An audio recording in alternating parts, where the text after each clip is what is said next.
if today you are feeling your creativity as some kind of calling, then I really feel that today's conversation is going to be just for you. I'm joined by Mark Gilbert. He is an ordained New Thought Science of Mind minister, and he has written 4 books. And let me just tell you that these books, I would say they are just the perfect support for anyone who's on a spiritual quest, anyone who is seeking to live the fullest expression of their life, and anyone who wants to make a change in the world. Thank you so much for joining me, Mark. It's a real pleasure to have you here. Oh, it's great to be with you, Gabriela. I've been looking forward to meeting you and talking with you as well. I'd really love for you to go right back and give us a sense of your origin story, because I can see from what you've studied and what you do now that you've got a real passion for the subject of spirituality and how we create our experience in the world. But I'm sure that it wasn't always that way. So give us a sense of how you started on this journey. You know, that's a long story, but I'll try to keep it to the essence and the key points. Yeah. I think when I look back on my life, I've always had this sort of question about why am I here? What's the meaning of life? Where am I supposed to be going? What am I doing? I can harken back to when I was a kid and laying in the grass, looking up at the clouds and thinking, okay, is there a God up there? Is there an old man in the sky? And picking 4-leaf clovers and thinking, well, maybe if I stuck them in my Bible, I would have luck and all of that kind of stuff. But, eventually, so that points to the fact there was always this little question going on in the back of my mind about what's the meaning of life and what's it all about. And when I went to college, which is the natural thing to do in the US, if you have any affluence moving out of high school, they ask you for a major, and I thought, well, the only thing that resonated with me was psychology. So my first degree wasn't psychology, but at the time that I was going to college, a lot of it was behavioralism and materialistic stuff. And I thought, this is not getting at the essence of questions of meaning that are really, that really are at the essence of why I chose psychology. Until the very last semester or so, I took a couple of classes where we got into the psychology of consciousness. We looked at some of the work of Robert Ornstein and some of his books. We looked at split brain theory, and I thought, this stuff is what I really want to know about. It's like this stuff that I think is in my head and this consciousness. Well, so I got accepted into graduate school, but I didn't go because I got married in college, and immediately a child was on the way, and before I knew it, I had 5 kids and had to it was always about taking care of the family. So I had this sort of dual path where I was raising kids, marriage and life, career in the material world.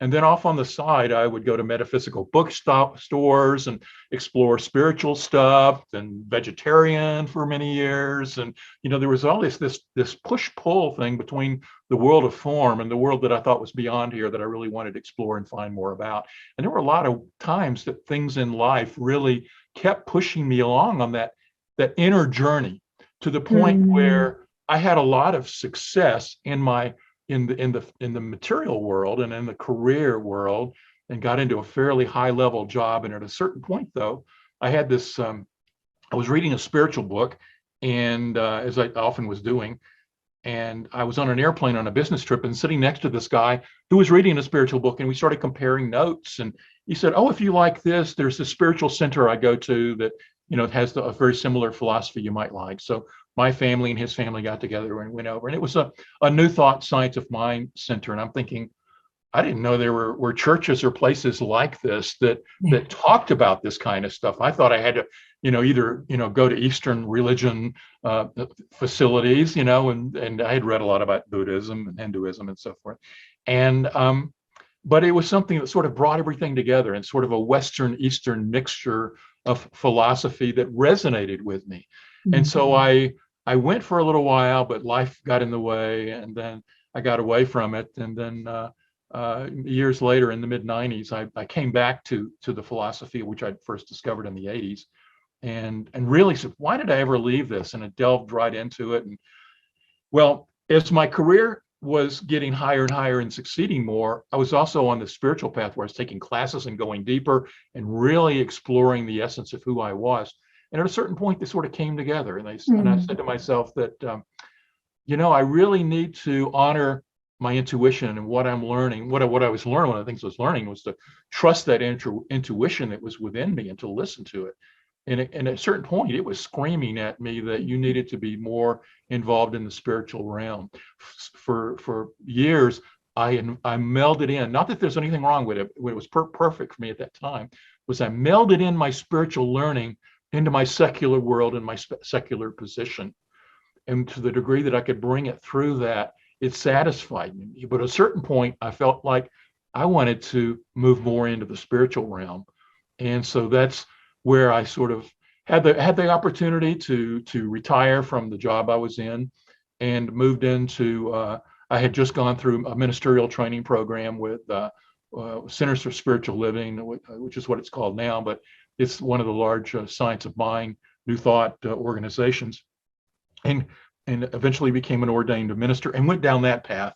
And more of my life for the last 15, going close to 15, maybe plus years has been purely pushing forward, not only on my spiritual growth, but listening to the inner calling about what I'm here to do. And a lot of that, and a lot of what I've learned is, and my intuition has shown me, is that I have an ability to take complex concepts and meld them together and present them in a way that's easily understandable to people. And so more of my life, and I also have an administrative skill that organizes stuff really well and pushes it along. So much of my spiritual path has been this melding of focused work in the world of form, but also this taking spiritual concepts and presenting them in a way that I think are easy to understand for people. And it's allowed me to recognize that not only am I now listening to my intuition and living my gifts, I'm looking at my life flows in a much easier standpoint. Things are just more natural and come to me. They're done through me and as me, rather than, me feeling like, initially I felt like I was a victim of life. And but eventually I found that, that when you got out of victimhood, that life out there is coming at you, you start recognizing you've got an ability to control things, and it's done by you. But you eventually step beyond that to recognize that that you're in the flow of life, and the more you can live in that flow and allow it to flow through you, the more joy and harmony and peace and love you're going to attract into your life. And the more you're in alignment with what your life purpose is, the more your life is seen as a vast gift and gives you gifts. I'd love for you to talk a little bit more in how perhaps that questioning state, or that moment when we have to choose intuition, might lead into the experience of a spiritual awakening, Mark. Yeah. And two thoughts come up for me on that, Gabriela. Well, the very first one is the frustration I felt many, many years ago when I would try to meditate. I think everything on the spiritual path is about going inward. And so I had this idea about what spiritual enlightenment was. And I thought that it would come like this, just by sitting on the meditation cushion. And when it didn't, I had frustrations. Why can't I get that? That enlightenment that I hear about and read about, and people, other people have it. Why can't I have it? Kind of thing. And one of the things I came to realize over time was that there's two ways in which we can reach a state of enlightenment. One is very much through a momentary flash, which happens for a lot of people, where they have that spiritual experience that is so unique and so different from what their lives have been, that it changes everything that's in their life. It's like a key threshold they cross over. I can't say that I've had that. I've had little glimpses of things that once in a while which gave me a bump, but more often than not, and what my experience with most people is that spiritual awakening is a gradual process over time. And if we think we're going to have to get that one big flash and jump over, that might be true for some of us, but it's not true for all of us. And each of our paths are unique and different. And we have to honor the fact that perhaps in the expression of who I am as part of this vast oneness, my expression in this time is to move along in a gradual learning. And that's what my life has really been, is that more and more it's been about recognizing that the outer experiences in my life have been giving me wisdom. The inner knowing has been giving me wisdom. And to bring the two together over time has led me to where I feel like I've had a spiritual awakening, but it's not with one giant marker or flash. Yeah. Yes, I've had some times in meditation or other experiences where I've had these glimpses of vast oneness, which is really wonderful and grand, but it's not it's not the be all and end all that people should be searching for on the spiritual path. So be open to spiritual awakening being a gradual process would be the other thing. The other point, let me just quickly say this. Is that I had years ago, I started my blog site, Conscious Bridge, back in 2010. And I was been a long time meditator, and I would get up on the meditation cushion and I could go into silence. But one of the problems was I would start having stuff come through my awareness. And, and in my mind, I'm going, stop it, get out. And I had to make a shift and recognize that I was getting content. I was getting wisdom. I was getting the flow of information from the divine into me. And I was trying to stop the flow, the intuition and knowledge and things that were pointing me. I had whole blogs coming through in form that I would go and then run and sit down and type them out because I was getting that brain dump. But I had to acknowledge it instead of fighting it. And so I think that's a part of the other learning is recognizing that a lot of what's coming to us, we tend to try to push it away thinking because it's not coming in the form that we want. So we push it away instead of being open to the form and knowing that there's different forms coming to us because we're all different. I'd love for you to talk a little bit about the struggle that we can have when we might have this urge to write. Like on your meditation cushion, it came very clear and there wasn't any resistance to not want to write it down. But what about the person who might have this connection without realizing it, but they're stopping that writing because they're worrying about what people will think, or they're procrastinating because they think, oh, I'm not good enough to be talking about this kind of thing. What advice would you give for someone to allow that inspiration or that creativity to come through? To paraphrase that famous Marianne Williamson statement, our biggest fears are not, of our whether or not we can do something. Our fears are of our greatness and accepting them in. And I'm messing up the quote, but I think we've all heard it and know that the key point here is that many times when we're getting to the cusp of really being on purpose, we can argue ourselves out of it so deeply. And I think my wife likes to say it's like, our biggest challenges come at the moments we come closest to what our goal is, because they're the ones who we're recognizing we're moving towards what our true path is. And there's something that then all the doubts and all the negativity and all the voices that we've heard throughout our lives that say, oh, you can't make a living at that, or you're not good enough, you haven't had the training, you don't have the degrees. There are all these thoughts and things that we've heard and picked up that have either been given to us or in the subjective consciousness of the world that say, if you're not famous and don't have X, Y, and Z, who are you to do something? And so we have we play all that stuff out. And when we start listening to our intuition more and more, we're going to hit those barriers. And what we have to do is to recognize, that's just another one of the speed bumps being thrown down in front of me in life right now. And I've got to push through it. I mean, I have that myself. There's plenty of times that I can sit in the morning and I'll have, this perfect idea comes through of something that I need to be doing or writing or whatever. And then I'll say, Ma, we'll get to that later. Let's go do this. Let's go do this. I'll put little procrastination assignments in front of me.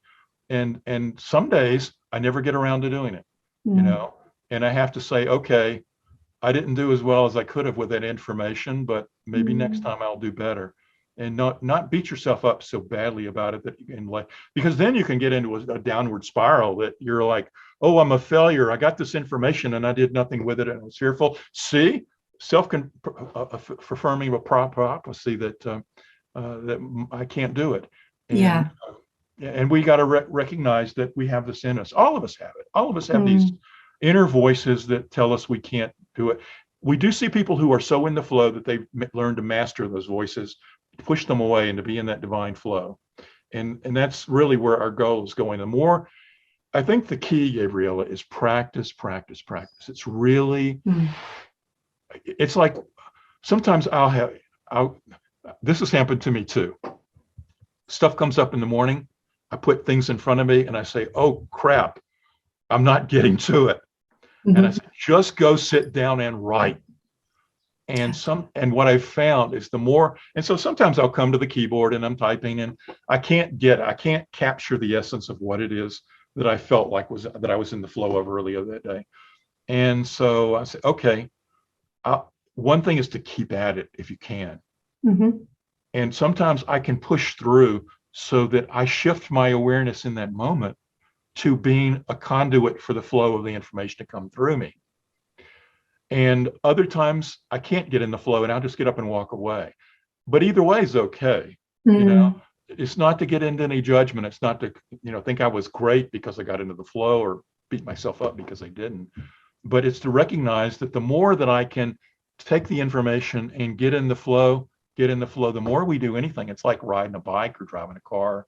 The more you do it, the better you get at it. And the more you can listen to your intuition and step your bloatedness out of your way, as Emerson says, you're going to be able to listen to yourself and to follow through on what your intuition's telling you to do.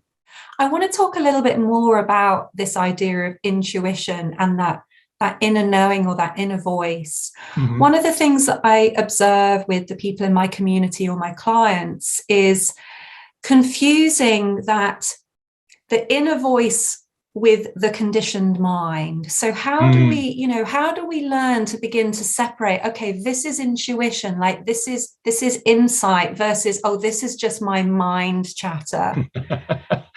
That's a common question we get. We have a process we teach in our Science of Mind centers called visioning. Visioning is much like visualization, but you get it yourself into a meditative state. And the idea behind it is that we're in a vast universe of information that we can tap into. And that's what intuition is, when we can tap into it. And so a lot of times it's a directed way of getting into your intuition, which is to get into a meditative state and ask a question and then allow the answers to come through. And then you take a moment in your meditation and jot your answers down. And if you do that over time, and there's certain questions that are you typically go through, what is spirit's highest vision for me in this moment? And what do I need to release? What do I need to embrace? That kinds of things. And you just sort of listen with a question and you hear it flow. Well, the question that always comes up when people hear this process is, I'm just making up the answer. How do I know it's not coming from my ego and what I want, versus it's really a something coming from this infinite intelligence in which we swim and live and move and have our being? How do I know? And the question is, it's the same answer I gave a second ago. It's time and practice. And yes, there's plenty of times that I sit down and I think, is this ego or is this? And I know when I know at the essence of who I am, that when I'm trying to force something and I have a preconceived idea about what I want it to be or look like, and how I'm using that and calling it intuition, versus when I'm really getting something and I'm going, oh, okay, there's a little bit of a difference in it that's giving you some unique perspective on it, even if it's flavored with your own egoic background and experience and previous thoughts. There's a twist to it that makes it so unique and gives you sort of an inner confirmation, a feeling in your gut. There's a lot of people who really feel like, that our brains and minds are really, well, our minds are more than our brains, obviously. I could go off on that for a while, but the essence of our receptors within us is not just the brain, but it's the heart and the gut in sort of a flow. And so when we can feel that it's coming from not only where we know our egoic consciousness, but there's this inner knowing that somehow sinks down into the body, that too is sort of a sign that we've really tapped into something that's beyond what our preconceived idea that we thought we were going to come up with. It's funny, actually, when you said, how do I know this isn't my ego? I remember about a year ago, I was watching a YouTube video about talking to your spirit guides, and that was something I'd never done. And I think I didn't do it because I was afraid I wouldn't get an answer.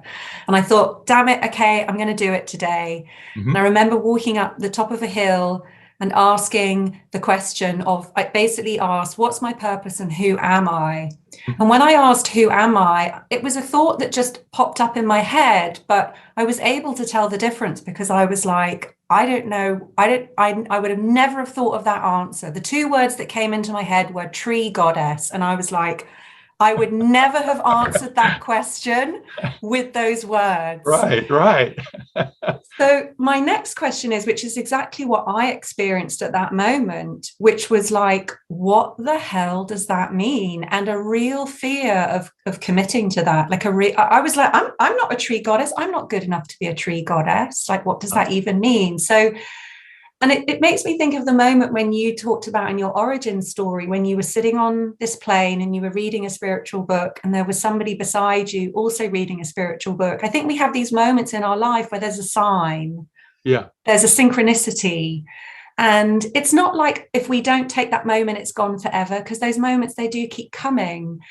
But again, how do we have that courage, or how do we begin those first few steps of exploration when something or some essence is coming through and communicating with us?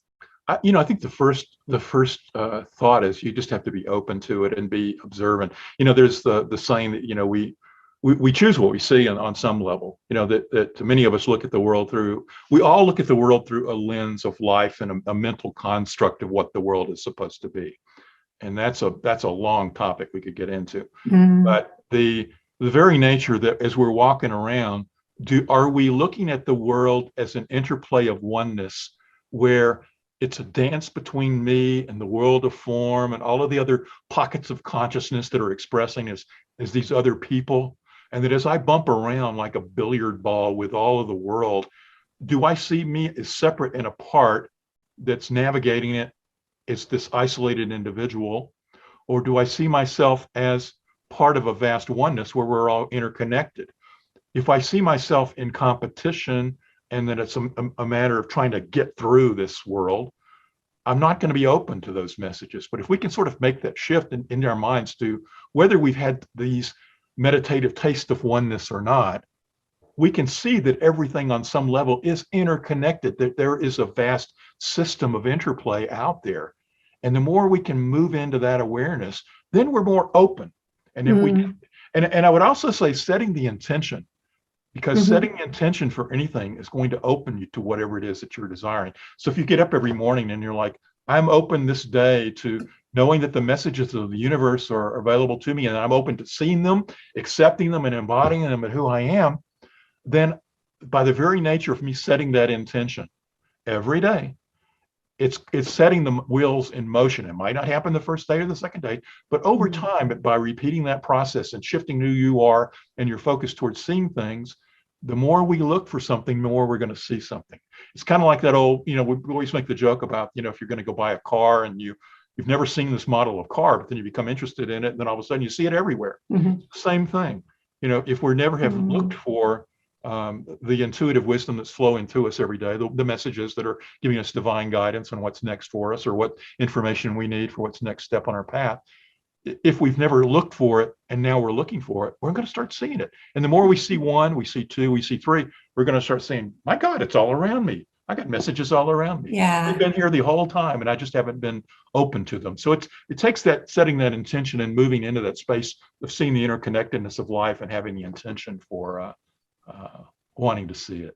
I want to come back to what you said earlier about the road bumps, and just get your thoughts on this little theory I have. So a lot of the clients that I work with are writers, they're creatives wanting to make a living from their creativity. And I've often had, like, as I mentioned earlier, I've had this belief that this urge for creativity really is something divine. And I have a sense that this creative urge is like a calling, that if we listen to it, it will pull us free from ego. It will pull us free from that conditioned mind. And that's the battle. All of the things that the mind say, like, oh no, like, I'm not going to do this. I'm not going to make a living from it. So I'd love for you to talk about how, that sort of that initiation process, like when we do hear a calling, it's almost designed to rub us where we're most stuck, because the calling is there really to set us free. I'd love to know your thoughts on that. Yeah. This gets into my feeling, and what many mystics and spiritual teachers have come to in this realization about the spiritual evolutionary journey that we're on. And the divine urge that you're talking about, and that we all feel at some level, is a force and power that is serving our evolution. Now, love that. what we have to recognize, and whether anybody believes what I'm about to say, you can still use this, okay? But I believe and know at the essence of my soul that everything is one, and that there is a spirit and power and intelligence that manifested itself into this world of form. And we are individual expressions of the one. And you often hear the terms multiplicity within the unity. There's a unity of oneness within the manifest universe, but the universe is not only this world of form, but it's higher levels around of us. Many people talk about, emotional bodies, mental bodies, spiritual bodies. We can look at higher degrees of higher degrees of consciousness, or we can talk about fourth dimension, fifth dimension, 12th dimension, et cetera. There's ways, and people always look at this. We're moving upwards, backwards, up into something. So there's this process that's the spiritual terms for it are involution and evolution. They're a dual process whereby involution was the essence by which the oneness, the spirit, the divine, God, whatever you want to call it, not only created the manifest universe for the expression of itself, but it embedded itself into its creation, us, and allowed us to evolve backwards. Now, the Darwinian evolution is just one aspect of it, the physical evolution, but there's a process of evolution in our consciousness where we're moving back upwards to higher stages of awareness. So in a sense, it's like the hero's journey. We got thrown out in the world to roam around and to you have to go through the experiences, but ultimately we come back home with a greater learning, and we're all on that journey on some process. So what's happened is that we're all these individual pockets of consciousness bouncing around, thinking that we're individual and unique, and we're actually on an evolutionary journey back to returning to our oneness. And there's certain forces that are around us all the time that are pushing us back upwards on our journey. One of those forces is that divine urge, that expression in us that calls us to create. Because one of the other things, and what many spiritual teachers talk to, is that spirit embedded in us unique urges for each of its expressions. So we're all walking around with different individual urges. Somebody may be having an urge that, they're really into childcare and want to do, take care of children. Another person maybe they want to interact in the world of transactions and sales and so forth. Other people want to express in physical art, writing, et cetera. We all have our individual urges and so we have to then say, okay, acknowledge that this urge is in us and listen to it and then guide and allow us to be in the flow. And when it does, it's serving our evolution back into oneness. And so the importance of listening to the urge is because it's serving our individual evolution back in our own consciousness to oneness with the divine. But the more that we all do it, there is a collective movement of the planet towards a greater degree of oneness and service. Because when we listen to our intuitions and our calling, what we always find is that at some point, not only is it about expressing my talents, but it's about seeing that it's a gift to others, that we become about service to others. It becomes a component of it where we become like a bodhisattva in the Buddhist tradition, which is somebody who has become enlightened and wants to now come back and assist others in being enlightened. We see our service and our worldly form expression in whatever it is that we're doing, whatever our calling is a gift to the planet and to the rest of the expressions. We start breaking down the barriers in our mind between ourselves and other people. And we want to see that our expressions or our gifts are serving that general process of evolution. I'll make a just quick point. The other force that's always pushing us back is the force of love. That we always feel the sense of love within us. And there's two kinds of love. There's a love from the divine, from spirit, who's manifesting and sort of setting up this trappings of the divine urge and other things to us to pull us back home to our oneness. But then there's also that feeling within the manifest form of love for other expressions of the one. And so we have two forms of love that are sort of like coming at us. One is connecting us to every other little pocket of consciousness and expression. So when we feel love for life, the manifest expression for other people, there's that form of love is helping us to break down the barriers so we feel more connected. And then there's the power of the love coming from the divine that's pulling us home, sort of like a tractor beam in Star Trek or something. But both forces are moving us along. I love the way that French paleontologist Teilhard de Chardin put it many years ago. He said that when we discover the true power of love, we'll have discovered fire for the second time. And he described love as an evolutionary force. And I've loved that because I grew up thinking love is this emotion where, I fell in love with this woman. I love my dog. I love my children, my grandchildren. But love now is, to me, a divine force that's embedded in everything.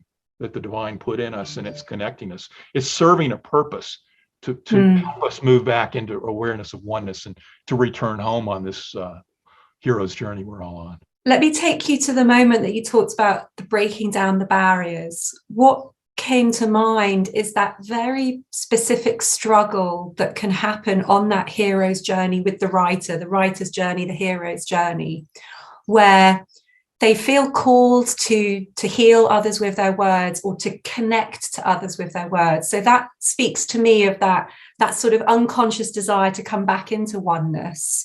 Mm-hmm. But then often what happens is they're rejected, or they're not connecting with other people. So what's at play there? Like what's that? What's that sort of intangible obstacle that's coming in, that's preventing someone from healing others with their words, because either they're not getting the engagement on social media that they want, or people aren't reading their writing, it's not resonating with them. What are your thoughts on how we might be, creating that situation, unknowingly? We have an attachment to being liked, and to feeling a sense of being affirmed by others. And sometimes that attachment can be a barrier to our growth. It's the same thing when people tell us that we can't do something because we're not good enough, or aren't going to be able to make an income, or all the excuses. Their hearts may be in the right place, but the outcome is not for our highest and best interest. But they're also negating our vision, and we want to be liked by them. We want to be accepted by them. There's a very essence of us as human beings that want to feel connected, and part of that connection comes from the validation from other expressions of the people around us. And that can also come when we don't get the validation that we sought. There's been plenty of times I've had blogs where, and I used to closely monitor how many clicks, reads, et cetera, and all that stuff. I'd watch the data every day. It drove me crazy after a while. I had to let go of it, because I would have these beautiful, wow. I just thought I had a great revelation. The flow was so perfect. I put the words down. It was such a creative expression. And, I would have, tens of readers, if that. and I go, how come nobody's reading this? This is like the most wonderful stuff, And I really had to say, what I've come to realize is that it's not about the numbers. It's not about the likes. It's not about the follows. If I can connect with one person, and they cascade out and connect with another person, it's going to transform the planet. We worry so much about the numbers. Yes, we have to have a degree of income, et cetera, to survive and make basic needs. But we become too attached, not only to our desire to be liked and fit in, but we become attached to that being measured by the numbers of people who read our work or see our work. And I think that's a big barrier to us that we need to recognize. Again, it's back to that flipping. It's not about how many unique, different expressions of people out there. That's a mindset that we're all individuals. When I know that I'm connected, all I've got to do is, well, gee, if this tweet or this post reached Gabriela and touched her and led to this conversation, then all I needed was to reach her. And if it reached if I did an article and one person came back and said, this changed me, and I saw I had enhanced my life through what wrote there, that's success. Because I've touched a part of the one. I've put something into the field of oneness that has uplifted. So it's not about the numbers. That's let go of that. That's an old a mind struck based on duality. When we shift to unity, anything that we do that is moving the needle for the oneness expressed as humanity on this planet is good, and it's successful. And the more we see that, we let go of attachments to the numbers. The numbers will come, the readers will come, the people who will seek out your work will come. You just have to let go of attachment to what it looks like. If it comes in big numbers, great. If it comes in small numbers, great. Because really, we're all unique expressions. And sometimes there are many people, we can look back at people who are famous now, who during their lifetimes were very little known, but now they've had a cascade effect of proportions they never saw in their lifetime. Yeah, that's Who true. knows that you're not doing that right now by what you're doing? Yeah. I feel like we've come full circle, Mark, because we were talking earlier about how we might miss a spiritual awakening because it doesn't appear in this big explosion, like it's not how we expected it to be. Right. And I feel like it's the same with when we put our creative essence into the world. If we've got an attachment to what we think is going to happen, we actually miss the beautiful impact of that connection. And you're absolutely right. For me, I think it's that breadcrumb effect of the fact that you and I are sitting here today because of a single piece of content that you put out that made me go and do a little bit of investigation. And I always feel that with these videos that I put on my YouTube channel, like this for me is the part that I care about. Like I've been able to have this beautiful connection. And so it's kind of like everything else doesn't matter. Like the experience has been had. Right. So yes, I love that reminder that don't miss your spiritual awakening because you think it's going to be this big thing, and don't miss the impact that you're having with your art because you're overlooking that one person who puts a comment below. Yeah, really beautifully put.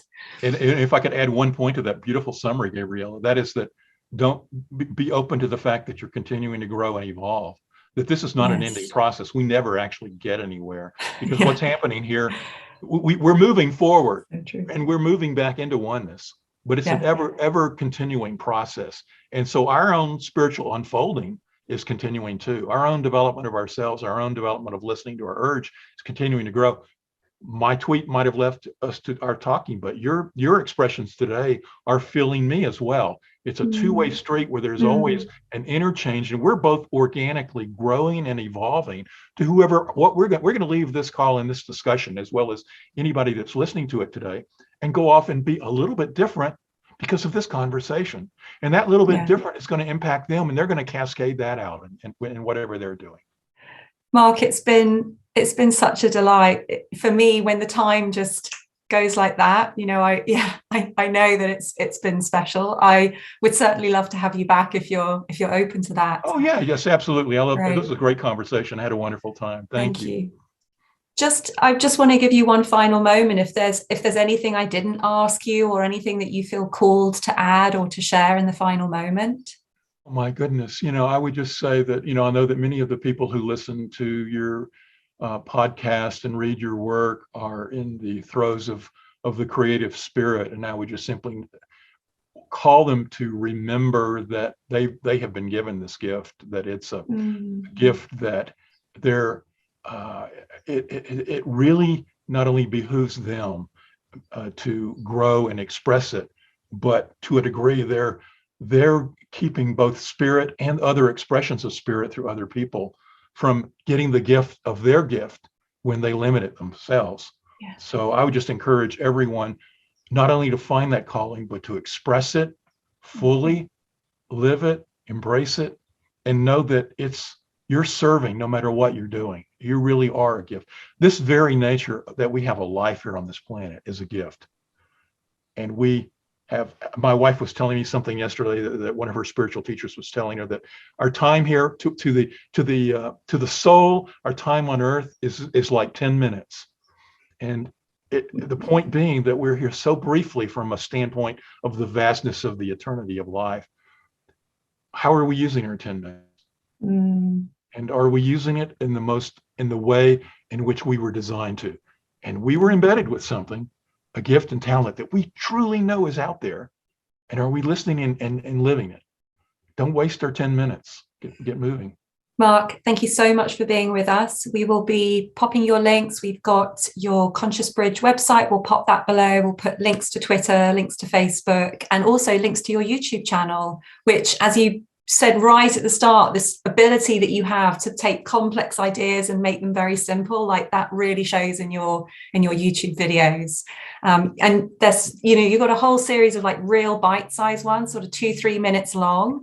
people don't be fooled by how short they are. They're really packed full of great information. Thank you. Thank you so much, Mark, and I look forward to Gabriela. reconnecting soon. Yes, yes.